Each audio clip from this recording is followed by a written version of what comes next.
and it's also definitely underreported for some fucking weird reason. People just don't think about, like, they don't even think logically about how we arrived at Adolf Hitler. Like, how Adolf, let's take a look. Floating island of garbage in the middle of the ocean right now. Yeah. I think it's called Puerto Rico. Out of character for me to speak at a Nazi rally. I was just in Israel, but I took the gig. As the first Samoan, Malaysian, low IQ, former California prosecutor ever to be elected president, it was just a groundswell of popular support. One more week, y'all. We can do this. Yesterday, Trump held a rally at Madison Square Garden in New York. And honestly, I find reporting on rallies lately to be really boring because, like, yes, Trump said some batty things, and then Kamala called him a fascist. Great. That's frankly no longer particularly newsworthy. But last night's rally was a bit different, just in the level of racist, bigoted, hateful vitriol, which was turned up to 11. Frankly, Trump is feeling the heat because Kamala is out fundraising him, and she's pulling ahead of him in many polls. So he's leaning into what he does best, saying incendiary things in the hopes that his base will be angry enough to show up in droves on election day. And if there aren't enough for him to win, they'll be angry enough to believe the election stealing lies afterwards and maybe succeed in their coup this time. And this hateful xenophobic rhetoric, combined with his connections to Project 2025 and his calls for mass deportations and attacking the enemy from within. I think the bigger problem are the people from within. We have some very bad people. We have some sick. New York Times reporting the Free Gaza thing, but they're speculating it could be the divert blame. The police said they had not determined a motive for the arson fires in Portland, Oregon, or Vancouver, Washington, but the message of heightened sensitivity in the investigation. That sounds to me like found devices at both scenes marked with the words Free Gaza, according to two law enforcement officials. Yeah, that sounds like a fucking federal op to me, if that's the case. Like, it's ridiculous. Investigators are trying to determine if the perpetrator was actually pro-Palestinian activist or someone using that prominent cause to sow discord. One of the officials said, speaking on the condition of anonymity, it is, however, too complicated. It's giving blacks rule, you know?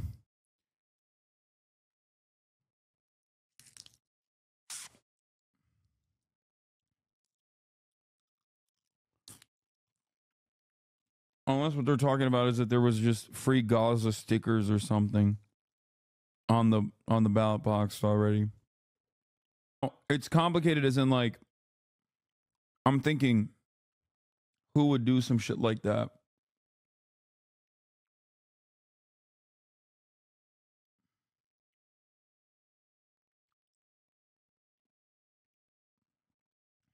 Yeah.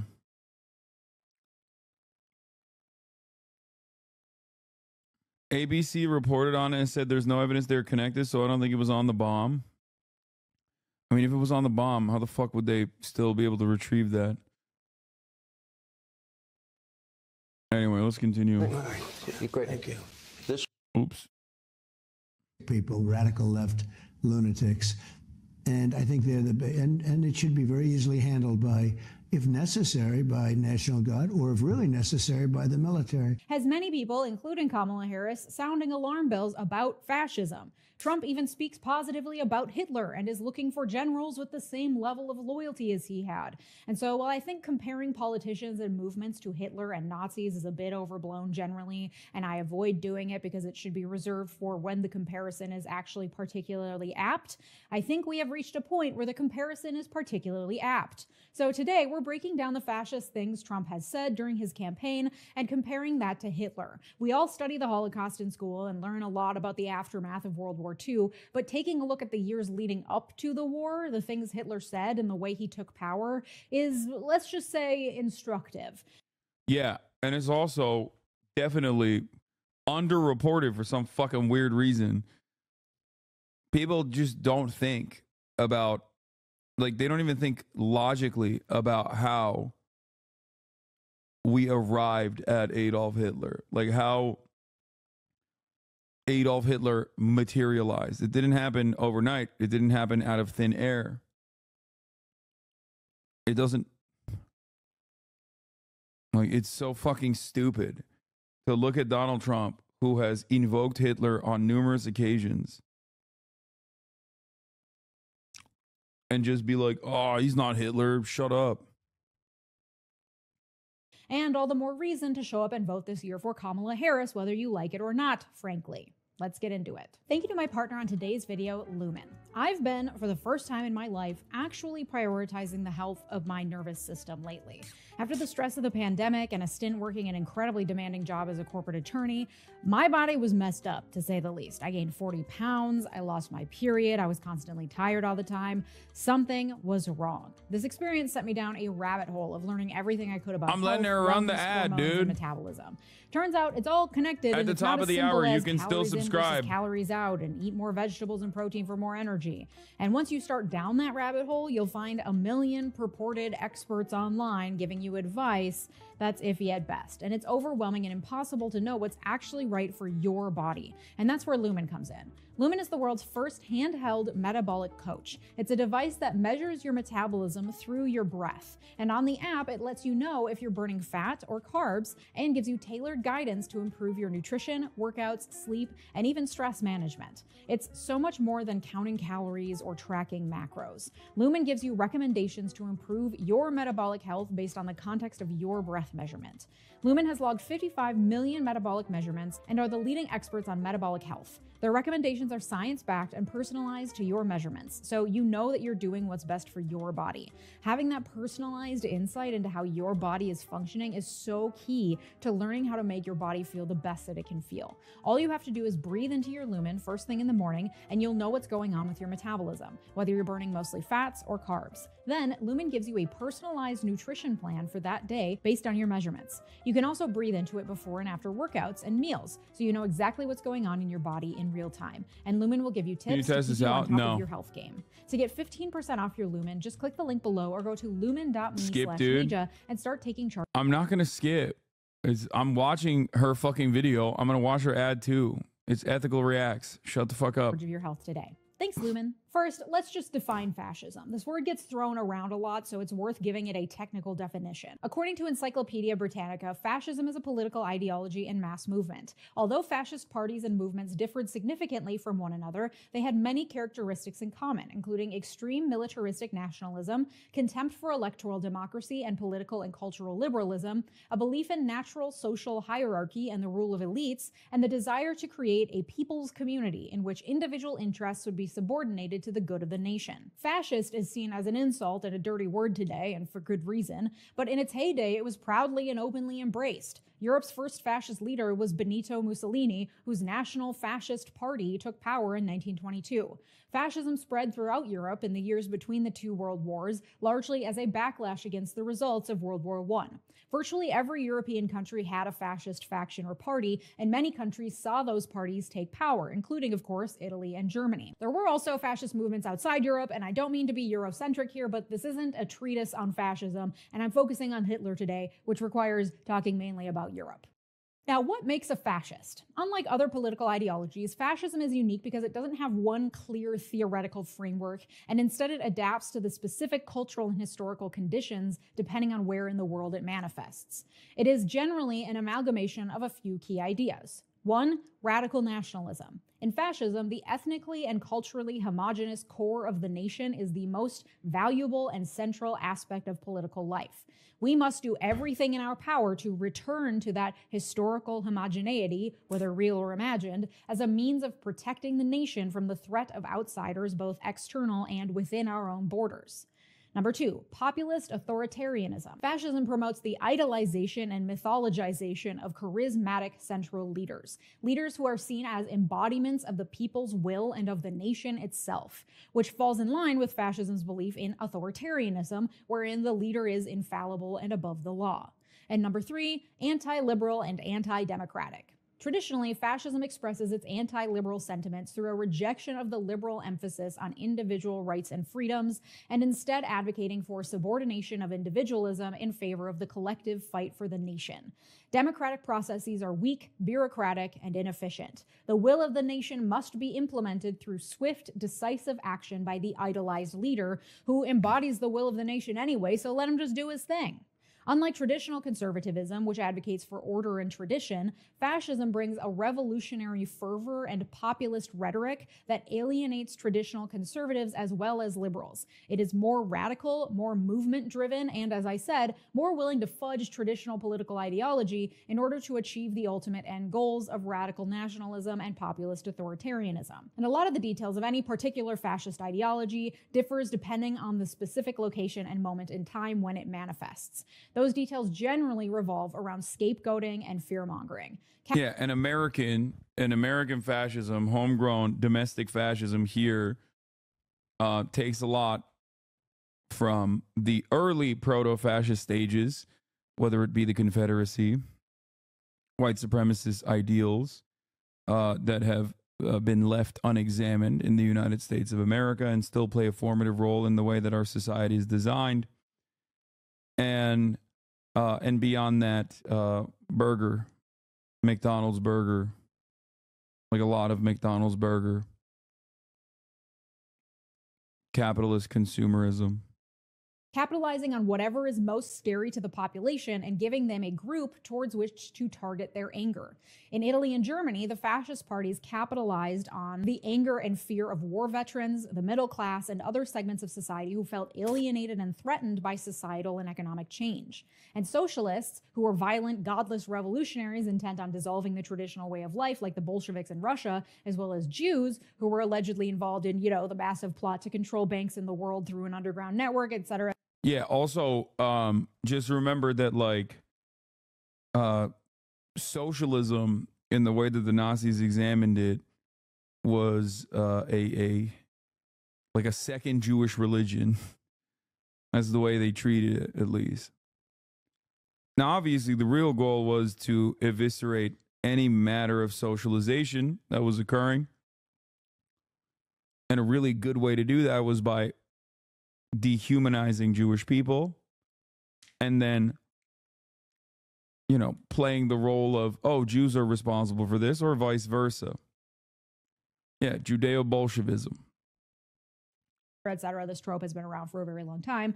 They were the chosen scapegoats, along with everyone else who didn't fit the mold of the imagined traditional cohesive identity of the nation. So in the case of Germany, that's... Yeah, by the way, you might notice that Judeo-Bolshevism, i.e. Jewish Bolshevism, has turned into cultural Marxism in the United States of America.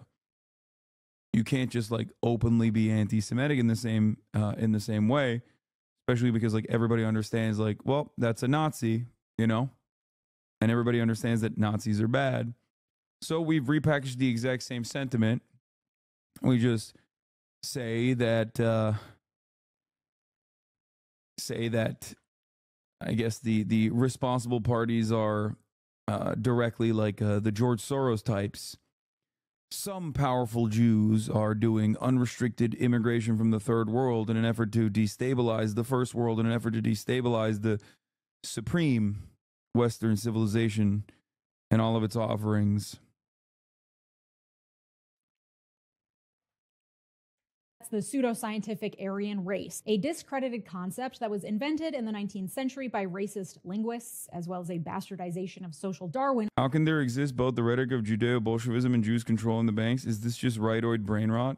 I don't know. How can Americans say that immigrants are stealing your jobs, but also are stealing your social safety nets because they're jobless, lazy immigrants? At a certain point, you have to realize that the enemy is both strong and weak. It's just that they are the enemy. Maybe it touches your heart when someone claims that they are strong. Maybe it touches your heart when someone says they're weak. But ultimately, it's not born out of real logic. Jews were not controlling the fucking global banking system, nor were all Jews inherently socialist. Fascism simply was a response by capitalists to a rising tide of pro-worker, pro-socialist sentiment that was genuinely terrifying for a lot of very wealthy people. It was a way to instill order in this otherwise chaotic situation. and then adopted by extremists in the 20th century to validate their violent ideologies. And no one adopted it quite as hard as Adolf Hitler. Through the idealization of the Aryan race, Hitler was able to capitalize on fears of economic instability and communism in the wake of World War I, and then direct those fears towards those who didn't fit the mold. Got a problem? It was probably the Jews, or the communists, or the homosexuals who are predators, or the disabled who are useless eaters stealing your food. Are you noticing a trend here, by the way? Because, like, it kind of feels like I can't tell if Leeja's talking about Adolf Hitler and the rise of fascism in Germany, or if she's talking about contemporary American Republican Party sentiment that gets thrown around.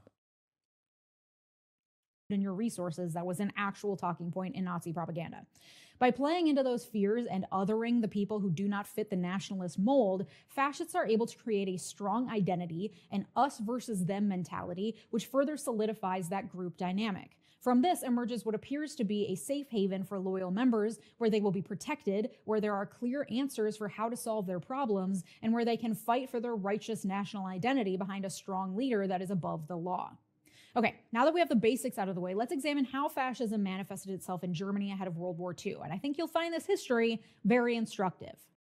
World War I led to the collapse of the German Empire and the creation of a new democratic republic. The new German government was forced to sign the Treaty of Versailles, which restricted Germany's ability to build an army or participate in any aggressive behavior, as well as requiring Germany to pay restitution and cede colonies and land. The reparations and restrictions after World War I tanked the German economy. In September 1923, $1 was worth 4 billion German marks. Soon after, the global economic collapse of 1929 led to deep unemployment, hunger, poverty, and homelessness in the early 1930s in Germany. This level of economic upheaval, combined with a sense that the world was unfairly attempting to suppress Germany and the German people, created a situation rife for backlash and movement building. Movements on both ends of the political spectrum were built, and many attempted to overthrow the new government. This also meant that the new government was deeply divided, making it nearly impossible to pass new laws, and many Germans lost faith in their leaders' ability to govern. Sound familiar? The Nazi Party was one of many new movements that grew out of this post-World War I discontent. And Adolf Hitler, a young wounded World War I veteran, joined early in 1919. The group was impressed with his organization and oratory skills, and he became responsible for recruitment and propaganda, organizing larger party meetings and rallies where he would give speeches that made him indispensable to the party and its growth. In 1920, he developed the party's 25-point program, including pushing for an overhaul of the party structure that replaced the Democratic Committee with a single leader with ultimate control. When this restructuring was rejected, Hitler resigned. After the heads of the party realized that Hitler's speaking and organizing skills meant that without him, the party would flounder, they agreed to his demands and made Hitler the party chairman. In 1923, Hitler led a failed coup attempt that involved a march on the War Ministry building that resulted in violence. 14 Nazis died and 4 policemen were killed. Hitler was later arrested and spent less than a year in prison, where he wrote Mein Kampf. After this failed coup, Hitler realized it would be more effective for him to take over Germany through electoral means by winning democratic support for his party and getting elected to power. So he got organized. He divided the country into regions, which each had a designated leader, then subsections of those regions, which each had a designated leader, and then even smaller sections inside those subsections, also with designated leaders, and each leader answered to the section leader above them, who ultimately answered to Hitler. Groups were also formed for doctors, lawyers, etc. to infiltrate existing social structures and help the party gain more members and supporters.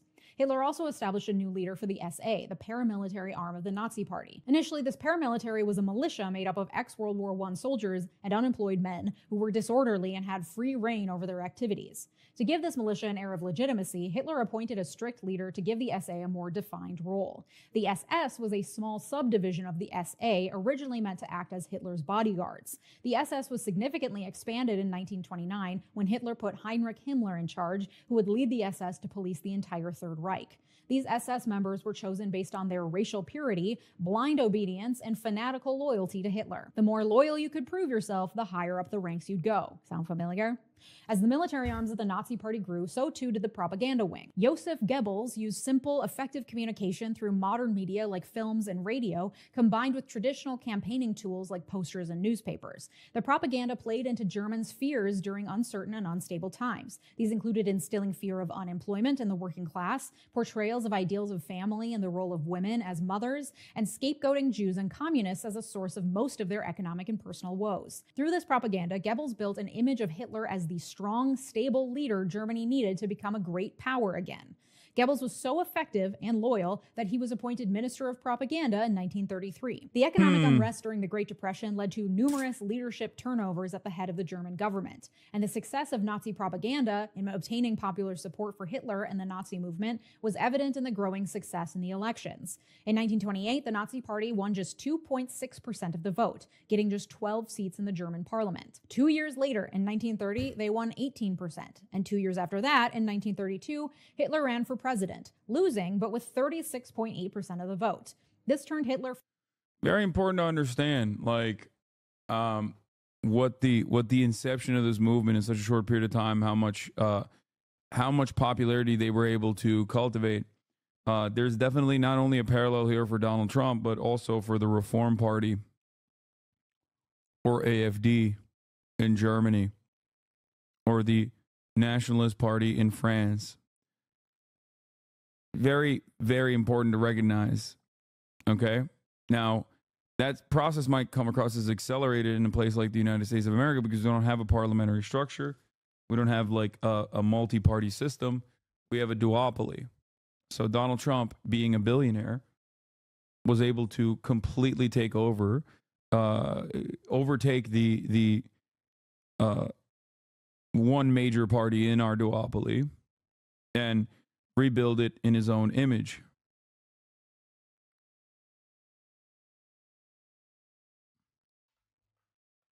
From leader of a radical paramilitary organization in the early 1920s to credible politician in the early 1930s. The 1932 parliamentary election gave Nazis 230 seats, with 37% of the vote, becoming the largest party in the German parliament, just 4 years after only winning 2.6%. Hitler, as leader of the largest party in parliament, was named Chancellor of Germany, sworn in on January 30th, 1933. As Hitler's chances of being elected president dwindled in 1932, remember he lost with 36% of the vote, a group of conservative elites, members of the ruling class and new industrialist business class met secretly to back Hitler as chancellor. Among the... This is very important to understand. Sound familiar? You got some tech CEOs getting together and going, hey, we got our guy in there, Peter Thiel's own blood boy, J.D. Vance. We're kind of on board with that, don't you think?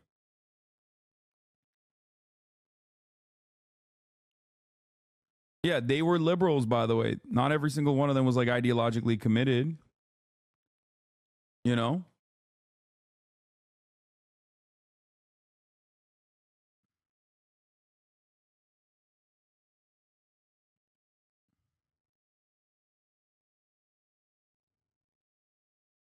Group were political leaders and the son of the current president, along with important wealthy industrialists. Their support was vital to Hitler eventually being named chancellor by Germany's president.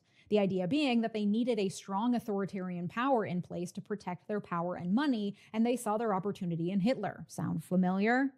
But at this point, the Nazis were just one party in a three-party coalition government alongside a non-Nazi president. In an attempt to consolidate more power, Hitler called for another election in 1933 and went on a propaganda blitz to try to win as many more parliamentary seats as possible. But then in February 1933, the German parliament building was suddenly set ablaze, burning to the ground and instilling panic in the public over the potential terror attack. A young Dutch communist was arrested for the crime, playing into the Nazi Party's scapegoating of communists and amplifying their fear-mongering propaganda. 4,000 communists were subsequently imprisoned as a result.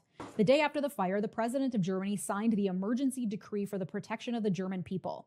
Through this presidential decree, Hitler got emergency powers. The decree suspended basic personal freedoms like the freedom of speech, the right to own property, and the right to trial before imprisonment. This gave Nazis a legal and legitimized basis to persecute and oppress opponents as traitors to the Republic, because people could be imprisoned for no reason.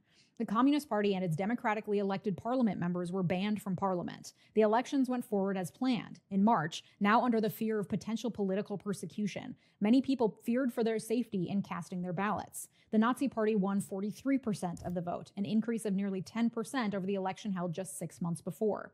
2 weeks after the election, Hitler proposed a law to Parliament that would give him the power to rule by decree, meaning he could just issue a decree and it would become law, as opposed to proposing laws to Parliament for approval. The terror and fear that was still very palpable after the attack on Parliament 1 month before, combined with the support of political elites, gave Hitler's otherwise bat-crazy proposal that air of legitimacy it needed. Hitler won over the...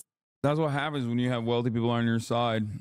And you also, ironically, on the one hand, are calling the press the lying press, also known as fake news, while simultaneously there's an impact of normalization that's coming from those in positions of power that are saying, no, this guy's not that bad. Come on now. Like, let's say there's like a billionaire owner of a newspaper or something. Now, I don't want to talk too much shit because he's my boss too, but just something to consider. Maybe there's a billionaire owner of a social media platform, for example, who's in the tank for this kind of Hitlerian figure. No, I'm not talking about Ford, even though Elon Musk is American Henry Ford.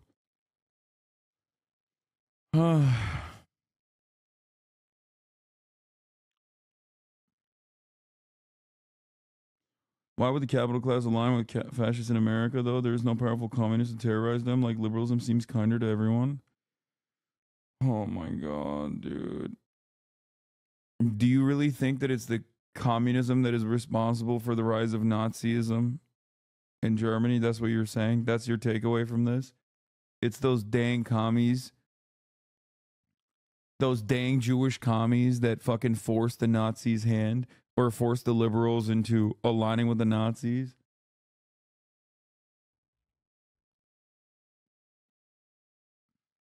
Centrist Henry Ford is American Henry Ford? Yeah, I mean, Henry Ford was also a Nazi sympathizer, very openly. That's why I'm saying Elon Musk is modern day Henry Ford. But I use that as a pejorative. It is Neek Skit, the person that I'm responding to.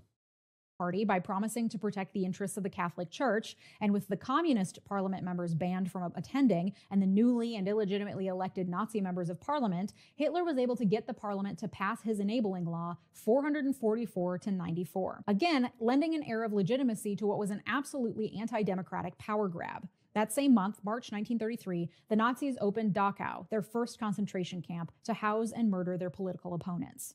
In the years that followed, Hitler continued his work to appear moderate while slowly taking over through nominally democratic means, lending to the illusion of stability and democracy. Tension between the SA, remember that paramilitary group, and Nazi leadership grew as the SA wanted to engage in more overt revolutionary activities, and Hitler had Himmler and others in his ear, making him fearful of a potential SA coup. This led to the Night of the Long Knives in June 1934, in which most of the SA leadership, as well as other political opponents, were arrested and murdered without trial.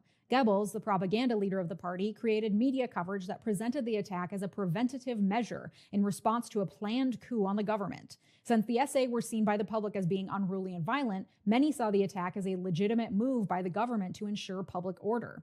And in July... Chatter has a bit of a point. I think what they're implying is that some capitalists backed fascism in the interwar years because they believed it would be more successful at stopping socialism. Yeah, I understand that, but he wasn't saying that. He's saying that there is no rise of like socialism that is terrifying, and that does not, the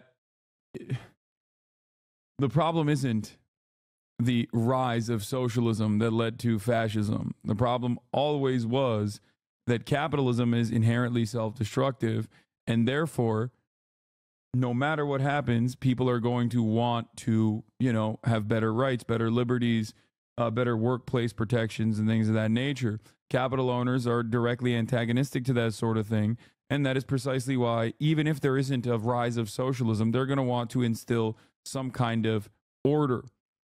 When capitalism inevitably decays, fascism comes in to restore that order.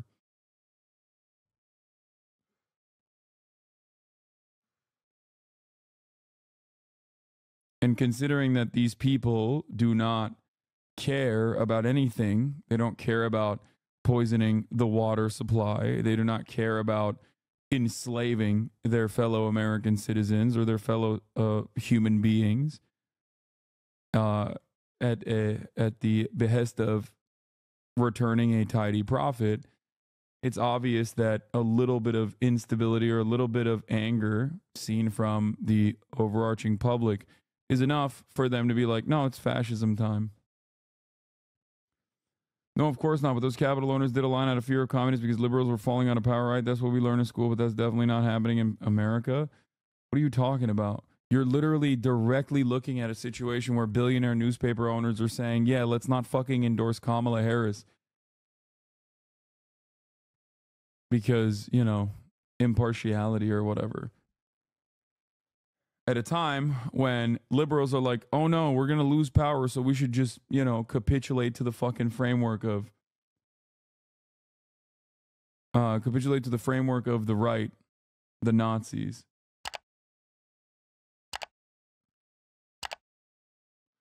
Correct. I said this earlier in our chat. The American socialism has been to satisfy the hunger and greed of capitalists by subsidizing the corporate wing in hopes it will make up for the missed profit these companies perceive they lose via regulation and human rights and support from the government. They've become so greedy at this point they cannot be seized.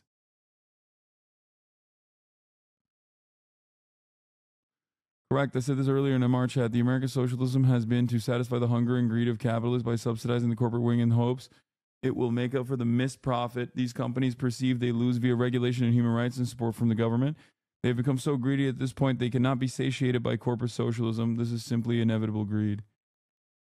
The parliament retrospectively passed a bill legalizing the purge as an emergency defense measure. Again, more legal legitimacy. Outside of the military, from 1933 to 1934, the Nazi Party systematically took control of all aspects of Germany, all through what were considered legal and democratic means because of Hitler's decree powers given to him democratically by parliament. He issued the Act for the Restoration of the Professional Civil Service, removing anyone of non-Aryan descent from civil service, including the removal of any judges that were deemed non-compliant with Nazi law or principles.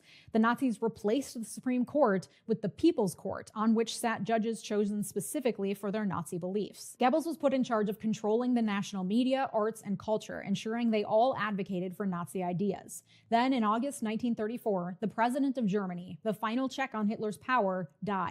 Shortly after, Hitler announced that the offices of the Chancellor and the President would be combined to create one consolidated leader, and that Hitler himself would occupy the role. To once again lend an air of democratic legitimacy to this proclamation, a vote was held for German people to decide whether or not they approved of the merging of the offices and Hitler's new role as Führer. According to official reports, 95% of the population voted, and 90% voted in favor of Hitler. A reminder that there was a lot of political persecution and threats happening at this time. By the end of 1934, the Nazis managed to take over every major aspect of German government and place Hitler at the top with zero checks to his power, all using ostensibly democratic means. From there, Germany exhibited increasingly antagonistic behavior internationally, leading to the annexation in 1938 of Austria and of the northern part of Czechoslovakia that the Germans lost after World War I, and finally the invasion of Poland in 1939, which started World War II. There's obviously so much more to this story, but this brief history highlights especially the means that Hitler used to gain power within Germany, with the air of legitimacy so strong that to this day, some people still say that the people elected Hitler, which, as we've learned, isn't entirely true. And so all of this begs the question, is Trump a fascist? Well, I hope based on all of the information I've just shared, it's a pretty clear and resounding yes from you, but let me just connect the dots so it's extra abundantly clear. Let's take the core aspects of fascism in turn. 1. Radical nationalism. Check. Trump's Make America Great Again slogan imagines a made-up past as a vision for a utopian future. And central to that is a shared American identity. What that identity is depends on which group you're asking, but generally that's going to be white, Christian, heterosexual family units. This is made clear by the work Trump and his followers do to attack anyone who doesn't follow that mold. Immigrants, Muslims, trans folks, black single mothers, anyone who doesn't fit the mold is open for ridicule, with the end goal being a return to this imagined shared identity. Number 2, populist authoritarianism. Check. When asked, Trump's followers, at least the ones who make it in the clips from rallies, indicate a willingness to completely ignore his words and actions, to completely accept his felony record because he is infallible, he is above the law, he is godlike, and he is not to be questioned. They don't care. There's a classic cartoon that shows other convicted felons. There's Gandhi, there's Nelson Mandela, and then there's Trump. Despite his nonsensical ramblings and inability to talk in full sentences, Trump has a charm to him that allows him to win people over and make them feel like he's one of them, despite embodying zero of the same qualities of most of his followers. Project 2025 and Trump himself would have him at the helm of a government stripped of checks and balances, stripped of regulations and government agencies, and stripped of any civil servant who hasn't professed a loyalty to Trump himself. Number 3, anti-liberal. Check. Trump's flavor of anti-liberalism is an example of how fascism is able to adapt depending on where and when it's manifesting. This is America. An outward declaration that people should give up individual freedoms for the good of the collective is a hard sell in the most individualistic country in the world. So anti-liberalism instead manifests itself a bit more discreetly. Yes, we care about freedom of speech, but only the speech of the right people. Yes, we care about freedom of the press, but we sow doubt in the mainstream media and any media that isn't loyal to Trump wherever possible. Yes. Yeah, I mean, he's literally said he's going to revoke the broadcast licenses of corporations, media companies that he does not like. And he said that he's going to jail people for burning the American flag. Hogwatch at MSG rally piece about the Daily Show I worked on. Okay, well, I'm not going to watch that right now.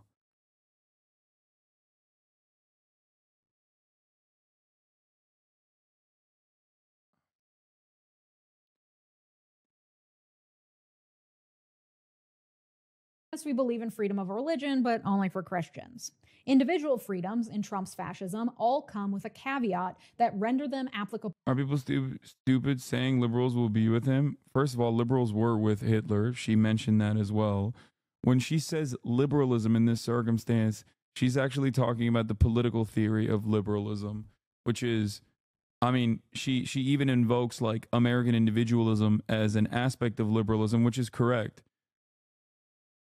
She's not wrong that fascism is inherently anti-liberty, as in no social liberalism, no social progress, no allowance for people to live however they see fit. Okay? This is true. It is a massive aspect. What do you think we're talking about when we talk about abortion bans? Abortion bans are directly a way to target the freedom that women have to make their own choices. It's a way to rip away bodily autonomy from women. Same with anti-gay, anti-trans policies, which, by the way, the Nazis were super on board with as well, for the record, just if you don't know. Like, if you were to not describe the Nazi movement in its conquest and its rise to power, and just not name them Nazis and explain to the average Republican the things that they did without openly mentioning that they were Nazis that did it, the average Republican would be on board with it. It's bar for bar what the Republican Party is trying to do. The first book burning ever was trans medical documentation.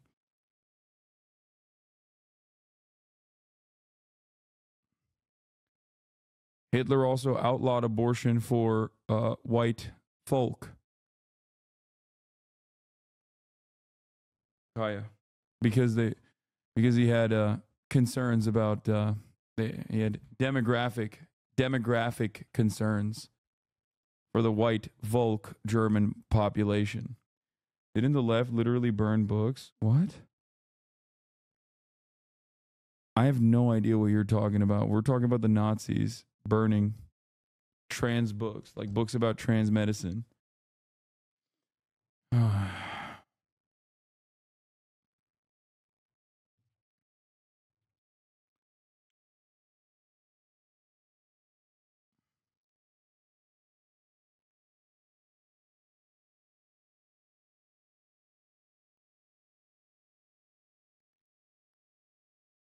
Only to the group of people who fit into the aforementioned made-up traditional identity of the nation. And number 4, anti-democratic, also check. You hear it in the dog whistles that have been adopted by his followers. We're not a democracy, we're a republic. You see it in Project 2025 and in Trump's own professed plans. Fire civil servants who aren't loyal, replace judges with loyalists, get rid of the administrative state in favor of a concentration of power in the hands of the president who can act swiftly and decisively without the inconvenience of regulations, unchecked by other branches or by the will of the people. And when Trump says he wants generals as loyal to him as Hitler had, that is coming from a place of having studied how Hitler did what he did. Studied may be too strong of a word, as I'm not convinced Trump can read words really good, but he surrounds himself with people who can.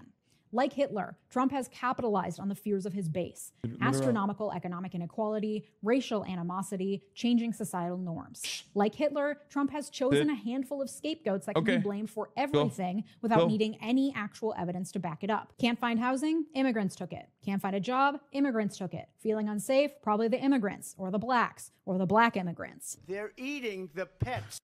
Why would liberals be on the side of fascists? I understand it happened during the Nazi regime, but isn't it seeing the locked up people? Would you kind of not want to push that away? I don't know. There's plenty of fucking, like, two-time Barack Obama voters that swung wildly in the direction of Donald Trump.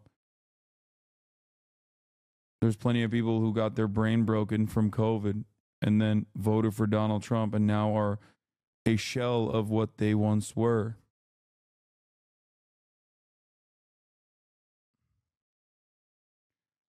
Jeff Bezos and numerous other billionaires that you would have probably considered liberals, who were anti-Trump liberals, as a matter of fact, Silicon Valley tech CEOs, are now deep in the pocket of Donald Trump. For a lot of people, they do not care about anything but their bottom line.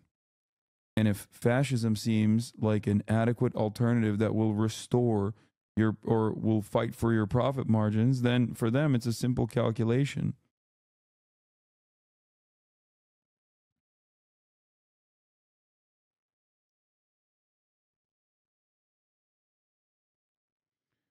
When Bernie Sanders was seemingly going to win the Democratic primaries, there were a lot of think pieces written about how people would rather vote for Trump than Bernie Sanders by people who were seemingly liberals. People who were like, I've voted for the Democrats my whole life.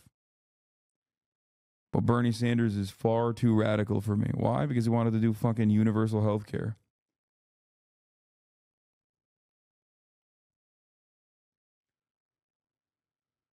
A lot of people want the preservation of order. If fascism seems like the only preservation of order, then yeah, a lot of people, especially those in positions of power, are going to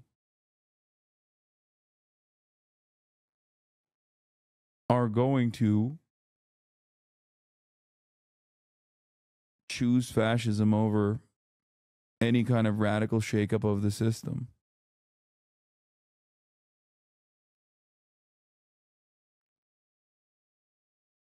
Of the people that live there. Like Hitler, Trump and his cronies have infiltrated every aspect of public life in order to take control or discredit it. Trump alone didn't do this, but his supporters have been working for decades to lay the groundwork. For example, the Kochs and their network have funded academic institutions to push questionable free market ideology. They have funded think tanks to push articles and policy around those ideologies, including the Heritage Foundation, creator of Project 2025. They have funded lobbyists to then bring those policies to the politicians, and they have funded the re-election campaigns of those same politicians. Trump and his cronies have pushed propaganda to discredit academics and experts as brainwashed liberals, as communists. They've pushed propaganda to discredit reputable news media as filled with those same brainwashed liberals and communists. Trump has led his followers to believe that their way of life, their beliefs, their livelihood, and their safety is being persecuted by a dangerous, growing tide of leftists and communists who would have their children. Fake victimhood is such a solid way to get cushy, comfy, cozy pieces of shit on board with your ideology. Christians love talking about their fear of persecution, that like Christians in America are persecuted at every turn. How are they being persecuted in a fucking Christian nation? Oh, that's right, because gay people exist, because trans people exist, because abortions are happening all around them. And it's so wild. Like, the fake victimhood is so deeply baked into the American conservative movement in perpetuity. It's, yeah, entitled bereavement, exactly. And you see it as a hallmark of most reactionary movements. You see it with Zionists in the United States of America as well. You're absolutely correct. That's why I always make the all lives matter comparison when talking about someone who is a defender of Israel saying, from the river to the sea, Palestine will be free, is actually a very scary sentiment that you're expressing right now. It's no different than the very same reactionary sentiment expressed towards Black Lives Matter, which was met with fear from anti-Black people that turn around and say, well, you're saying Black Lives Matter. Well, how about all lives matter? How about white lives matter? It's very fearful to me that you're saying Black Lives Matter. Those who are in defense of oppression will always look at emancipatory slogans as a dangerous prospect for their future, because they want the maintenance of that oppression to continue. And changing that dynamic is akin to death for them. We look at that with our perspective and see it for what it is. It's entitled bereavement, as you correctly pointed out. You know? People want to defend the status quo. If the status quo changes, oh my God, we'll die. And the scariest part of all of this is that there's not really a lot of, there is not really a lot of motion in addressing any of these insanities that are happening all around us on a day-to-day basis. You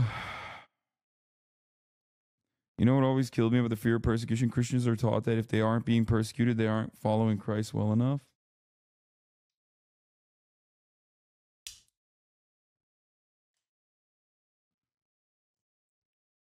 Children turn trans and pee in litter boxes, give their jobs to immigrants, get rid of all measures of public safety, and suppress their First and Second Amendment rights. Conveniently, danger is closing in from all sides, and the perpetrators are the very people who don't fall in line for Trump.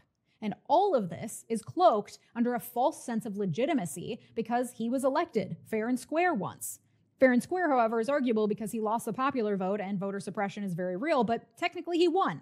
And now that he's held power legitimately once, he's willing to use whatever tools necessary while attempting to appear moderate and to be operating within the confines of the law, just like Hitler did, to maintain and consolidate that power. And through populism, propaganda, and fear-mongering, he's managed to convince his followers that it's in their best interest to elect him when it's not. All the while, he's backed by today's version of wealthy industrialists who believe that with him in the White House, their money and power will go untouched and unchallenged. And on the similarities go. Trump is a fascist. If he wins next week, there will be far fewer checks on his power than there were the first time, thanks to the damage he did during his first administration. It is only through a decisive victory that we can hopefully definitively shut down Trump's power, as well as his challenges to the election results after the fact. But hope is not lost. You do not need a time machine to go back and kill Hitler. You can do your part now to vote against fascism in our own era. Go to iwillvote.com to check your registration and set up a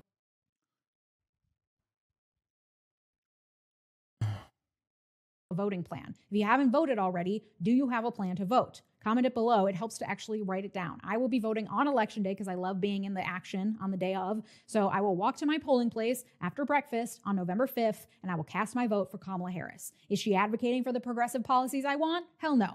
But she's not fucking Hitler, so she's got my vote. If you want ad-free and uncensored versions of these videos, join me over on Patreon. Anyway.